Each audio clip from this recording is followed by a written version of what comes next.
Շահաբար պրոֆեսիոնալ պատմաբանները գործ են ունենում փաստաթղթերի հետ, բայց ոչ թե ենթադրությունների հետ, բայց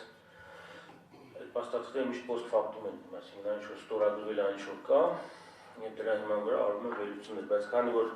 պատմությունը, գիտությունը ոչ թե անցյալի մասին, այլ ապագայի մասին, ես կցանկանայի մի քանի բան ասեի անցյալով, բայց ապագայի մասին, դա եւ այստեղ նաեւ մտավորականությանը հղում տայի, արժի գնալ իհարկե 2.5 տարի հետ, բայց առավել ևս արժի ավելի խորը գնալ եւ հասկանալ այդ 2.5 տարվա ֆենոմենը ինչից ծնվեց։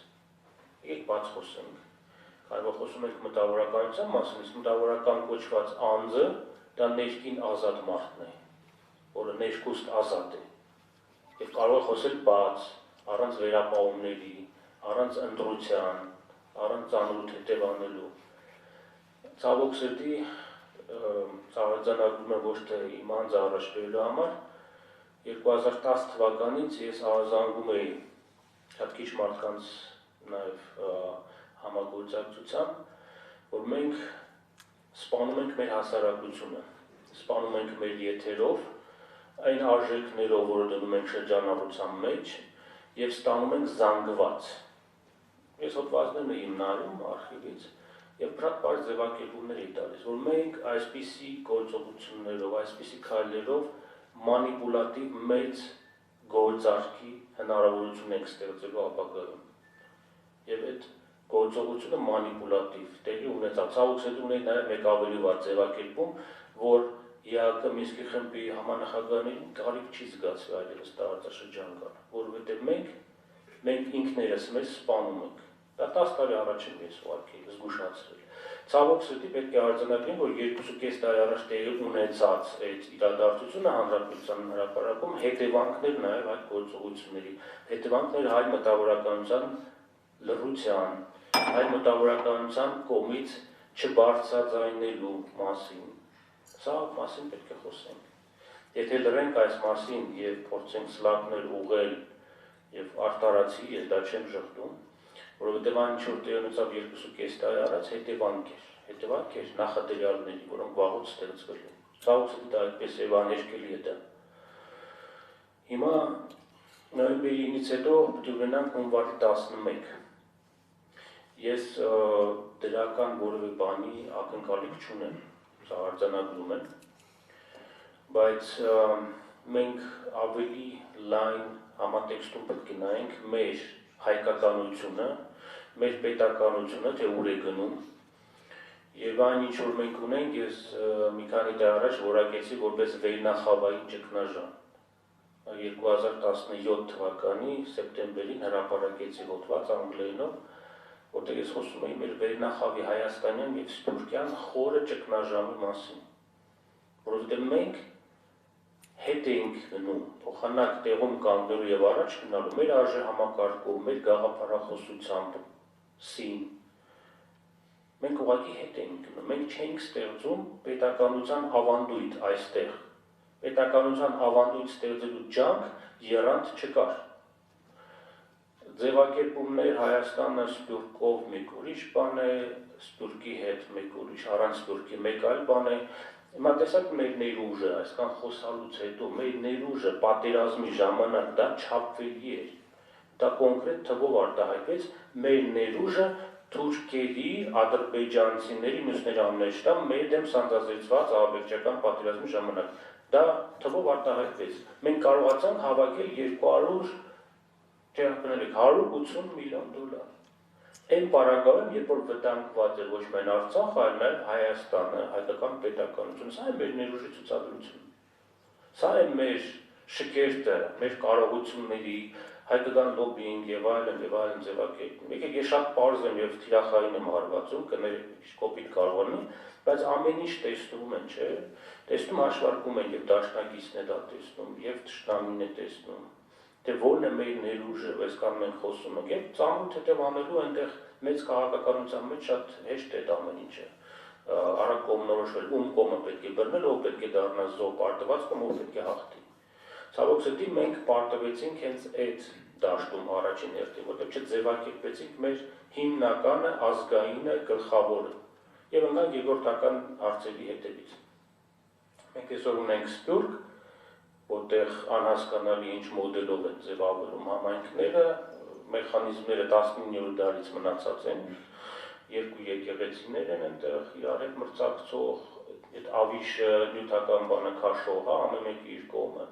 Մենք ունենք ոչ աշխարհիկ սփյուռքյան համայնքներ, այնինչ պետք է աշխարհիկ հիմունքով ձևավորված կառավարություններ լինեին, որոնք նաև ցանցային սկզբունքով պետք է Հայաստանի հետ կապված լինեն։ Մենք ինչ էինք հավաքում Հայաստան հիմնադրամը որպես այցեքարտ, մեր ներուժի վերջին 10 տարվա թվերը կարող եմ նաև ասել, դուք էլ լավ գիտեք, 7-ից 10 միլիոն դոլար էինք հավաքում, սխալվում եմ, 7-ից 10 միլիոն դոլարը, դա գիտեք, ամեն մի շարքային 10-րդական ադրբեջանցի կոռուպցիաներ մեկ օրում կաշառք է տալիս։ Սա է մեր ներուժը։ Ինչ ենք զարմանում այդ պարտության վրա, ես չեմ ընդունում բանակի պարտություն, պետության, ժողովրդի պարտություն հասկացումներ չեմ ընդունում։ Ես ընդունում եմ մեր ժամանակի այս փուլում սխալ ճանապարհով գնալու, սխալ արժեհամակարգ որդեգրելու, սխալ քաղաքականություն եւ ապագայի սխալ տեսլական որդեգրելու պարտությունն է սա։ Եվ այն ինչ որ մենք ունենք, դա բառը հնչեցվել է, ես պետք է կերկրեմ, դա աղետ է, ազգային աղետ է։ Բայց հիմքերը, խորքը շատ ավելին է, քան մենք պատկերացնում ենք, դա 2.5 տարվա երևույթ ֆենոմեն չէ։ Դա կարող ենք 91 թվականից համարել, կարող ցանկացած թիվ վերցնել եւ բանանել, բայց այսօր գլոբալ առումով մենք պետք է խոսենք ուր ենք մենք շարժվելու, այսօր այն ուղին ենք վերցնելու շարժվելու առաջ, որը կա, թե պետք է իրոք շատ լուրջ վերանայում անենք համազգային բնույթի քննարկում կլինի, նոր վերնախավեր կստեղծենք, որտեղ մեղք են մեր երեխաները, որոնք ծնվել են դեռ ուրիշ արժեհամակարգ են ուզում դավանել եւ ուրիշ ապրելակերպ են ուզում, մենք չենք կարող իրենց պարտադրել հինը հնացածը, մենք չենք կարող պարտուղական հոգեբանության մեջ նրանց պահել։ Մենք գոնե տեսել ենք այդ հոգեբանությունը հաղթողի, գիտենք ինչ թանկ է դա, քաղցր է։ Հիմա ես անցյալով խոսեցի, բայց կուզենամ նաեւ ապագայով խոսել։ Մեր բոլոր ջանքերը պետք է ուղղվեն այդ ուղղությամբ։ Չեմ ուզում էլի մասնավոր դեպք արձանագրել այստեղ, բայց քանի որ հարցված ցեղասպանության թեմայի շուրջ,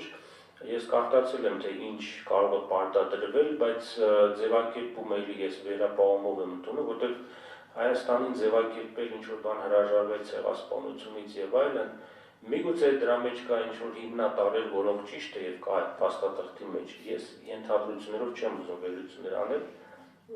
բայց հիշենք անցյալ տարվա երկու խոշոր ցնցումները հանրային, ինչի շուրջ տեղի ունեցան։ Մեկը Ծիծեռնակաբերդի շուրջ էր, ես նախանցանցալի մասին չեմ խոսում, որտեղ իմ կարծիքը արտահայտել եմ, թե ինչ էր տեղ ունեցել, բայց ես խոսում եմ, պահանջում եմ բառի հանելու հետևանքով։ Եղավ խնդիր, եղան լուրջ բացահայտումներ, թե ինչ մաֆիոզ եւ ինչ այսպես խայտարակ աշխատանքներ են տարվում, ոչ միայն ցեղասպանության թանգարանի ֆոնդի, այլ հայաստանյան արխիվների տվյալները այլ լսարաններին տեղափոխելու գրանտային ծրագրի դիմաց։ Եղավ խոշոր ցնցում կրթական համակարգը չափորոշիչներով, որոնք անցել են թուրքական նաև,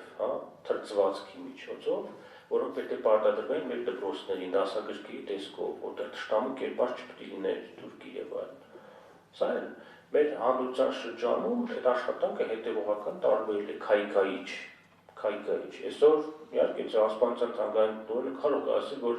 ես 100 տարի առաջ տեղ ունեցած իրադարձությունների մասնագետը չեմ, մենք լռում ենք, որտեղ այդ մասին զգուշացրել է, իմ պարտքն է համար է զգուշացրել, ցավոք սրտի, այսօր իրավիճակը այնպիսին է, որ պետք է ենթադրենք, որ այդպիսի ընտրությունը նաև հեռահար քաղաքականության մեկ մասն է, այդպիսի ենթադրություն պետք է անենք։ Չեմ ուզում մասնավոր դեպքերի մասին խոսել, ես ամփոփիչ խոսքով պետք է ասեմ, որպես պատմաբան, որպես ընթացիկ պատմությունը արձանագրող նաև անձ, պետք է արձանագրեմ մեր խորագույն ճգնաժամը, որից պետք է ելքեր փնտրել։ Այդ երկերը կան, սա դրական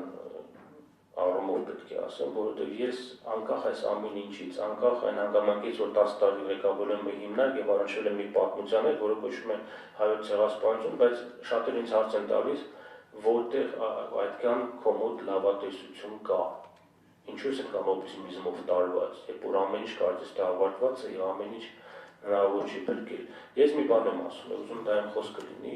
խնդրում դա ընդունել որպես հայոց ցեղասպանության թանգարան ինստիտուտի տնօրենի խոսք,